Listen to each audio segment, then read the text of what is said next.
What's going on, guys? Welcome to the Hot List. I'm your host, Matt Johnson with Keller Realty, and I come to you on Monday through Friday around 12 o'clock Central Standard Time. We hang out and talk real estate. We talk properties new to the market with recent price reductions or something unique about the property that I want to share with y'all and want y'all to know. I also answer a question of the day that is submitted by a listener of the podcast. To find out how you can get your question answered on air, just stick around to the end. Finally, I recognize and thank a sponsor of the week each and every single week. If you want some more information about what it takes to potentially become a sponsor of the week and be featured on the hot list, just stick around for a few and I will gladly get you that information. So thank you to everybody who is tuning in, whether you are catching this live or on your podcast player of choice. I greatly appreciate you taking time out of your day to listen to this and join me. Just a reminder, the reason I do this because properties are absolutely worth talking about. Even if your market is a little faster paced than somebody else's, maybe it's slower than another market, homes are still worth talking about. And that's where I come in with this. I talk about a property, something that is unique or a newly listed property that may not jump out at you just by the pictures of it. And so I go into a little bit more detail. The properties that I do talk about, they are available at the time of recording, and I have included a link in the description that will directly take you to the property as long as it is still active and available. Once it goes under contract and they've accepted an offer, that link will no longer work since the house will no longer be on the market. Jumping right in, the address of the property we're talking about today is 22452 Sunset Drive in Vassar. So for those not familiar with this area, that's about 40 minutes from the Emporia area. It is one of the lake communities that I show houses, I sell houses, and I cover as well. There are 5 lakes within 45 to 50 minutes of the Emporia area. I cover all those, and I've shown homes in all of those areas. So this is going to be life at the lake. This is a 3-bed, 2.5 bath house. It has 4+ garages. We'll get into that in just a minute. Has 1,570 square feet of finished space, currently listed for $325,000, courtesy of Eck Real Estate. This house also sits on 3 acres. So you may not know that just looking at the pictures, but you're going to have 3 acres. It does have a basement that is partially finished. You have a 4-season sunroom, right? 4-season sunroom. I say 4-season because it has heating and cooling. So doesn't matter what the temperature is outside, you're going to be comfortable in your sunroom. It's also has a pond with a dock on it, and it has an attached garage plus a detached garage, which is where that 4+ came in that I was mentioning earlier. So while this property is available, click on the link in the description and take a look for yourself. While it's available, tag somebody in this and share it out, get it to them however you can so they can see the property for themselves if life at the lake is something that they are interested in. I mean, who wouldn't be with everything going on right now, especially as the weather is heating up here in Kansas. One of the few reliefs we do have is going to the lake, and you can absolutely do that with this property. So all you got to do is click on the link in the description. It'll take you right to my website so you can see the property for yourself. And if you have any questions, please feel free to let me know. If you are a pre-approved buyer not currently working with another agent, I would be happy to set up an appointment, schedule a showing to get you in the property while it's available. Before I get to the question of the day, I do want to recognize and thank our sponsor of the week this week, and that is Gravel City Roasters right here in Emporia. Again, This is a locally owned and locally roasted coffee company. I love going in there, like I talked about yesterday, with the different types that they have. They do have some exciting news about a new opportunity and a new building that is coming up. That's very exciting, not just for them, but some other parties involved. And I know that they are absolutely looking forward to that as well. So click on the link in the description. That's going to take you right to Gravel City Roasters Facebook page, and just like their page, follow their page for all their updates, their business hours, and you can just kind of see what they have available. They do have more than just drinks available. They have food available as well. So make sure that you check them out. Just click on the link, or you can go to Facebook and search in Gravel City Roasters. If you're interested in becoming a sponsor of the week and being featured on the hot list, all you got to do is shoot me a message through Facebook, drop me a comment on the podcast player that you are currently listening to this on.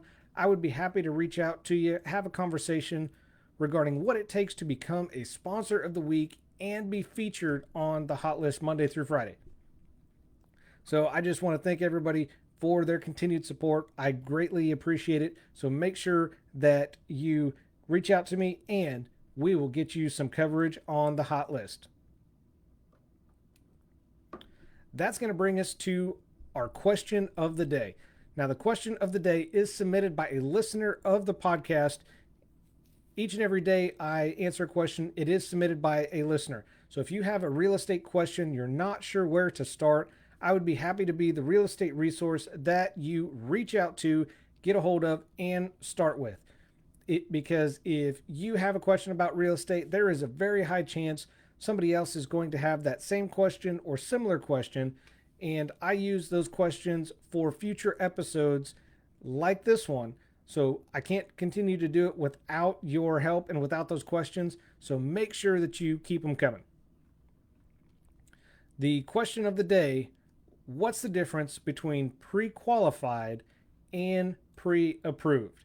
Now, I've covered this before. It has been a while, so I want to cover it again, because when you are starting out on your home buying journey, there is a lot to learn. You're going to hear terms like earnest money, closing cost, inspections, appraisal, and on and on and on. You're going to have to take all of that in a short amount of time.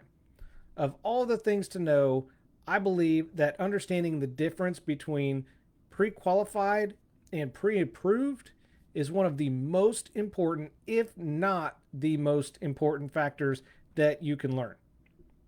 So before I discuss the differences between these two, I want to take a minute and talk about why the difference in these mortgage application statuses actually matter. Now, it's always been a great idea to bring a strong offer when negotiating, and it's even more vital when inventory is low. Because if you find yourself in a multiple offer situation, sometimes even when you're not, the seller is going to weigh the offer or offers that they have received. They will decide if your offer is enough to bring them what they need to sell their home, as well as how strong of an offer it truly is. Because if you have a strong offer, that means that many obstacles have already been removed from the situation. For example, if your house is contingent on, if you're trying to buy a house and your offer is contingent on selling your current home before you can close on your new home, that could be a sign of a weaker offer. Now, weak offers are not necessarily bad offers. These are just simply an offer that looks like it could be tricky to get from where you're at right now to the closing table.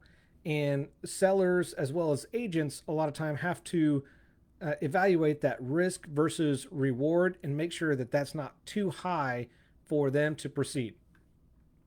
And that's why having the right kind of mortgage application status will absolutely play into your favor, especially if the market is hot and aggressive wherever you live. So, what we're going to talk about today, we're going to get into the differences between a pre-qualification and a pre-approval. So, when you go to meet with your lender for the first time, you need to be prepared. They are going to ask you some probing questions about your income, about your expenses, your assets, as well as your credit line.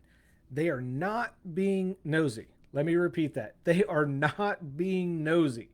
They are attempting to figure out how much of a home you qualify for, as well as if there's any programs out there that might suit you and might help you along with this as well. Sometimes, no matter what, a lender just isn't able to get it done, and a good lender will refer you or recommend you somewhere else because they may have some regulations in place from their lending institution that another lender may not have. More often than not, what you will get is a pre-qualification letter. So let's talk about pre-qualification. This is not a pre-approval. I'm gonna just tell you that right now. And this is not a promise to lend money. Pre-qualification is largely based on your word as the buyer for your income and expenses. Think of it like one hypothetical in a list of hypotheticals. So if you make the amount that you stated, your credit is assumed. The house you choose lines up with some guidelines. Rates don't drastically change, meaning you should be able to buy this much home. See all those hypotheticals? I mean, they just kind of all fall in line. So you can see how all of this would seem kind of dodgy to a potential seller. And that's why sellers may not get their hopes up with an offer with somebody that is pre-qualified versus pre-approved. Now, get into the good stuff. We're talking about a pre-approval. A pre-approval, right off the bat, shows that you have gone through additional steps to reach the highest level of mortgage approval. Now, you haven't secured a house per se because you're wanting to get pre-approved to see what type of house that you can buy. So you've reached the highest level you can without having a house secured. And the house you choose will figure into the final approval for moving forward and getting to closing. So remember those income documents that we talked about earlier? Well, you provide those, and you're going to give permission to the lender to pull a full credit report. And then they're going to get into some details on assets owned or liabilities that may not have shown up on the credit report. Keep in mind that a pre-approval is not instant. Sometimes it can take a day or so because it does require some review. It also will vary on what type of loan program that you're applying for, like a conventional loan, FHA, or VA loan. Doing all of these steps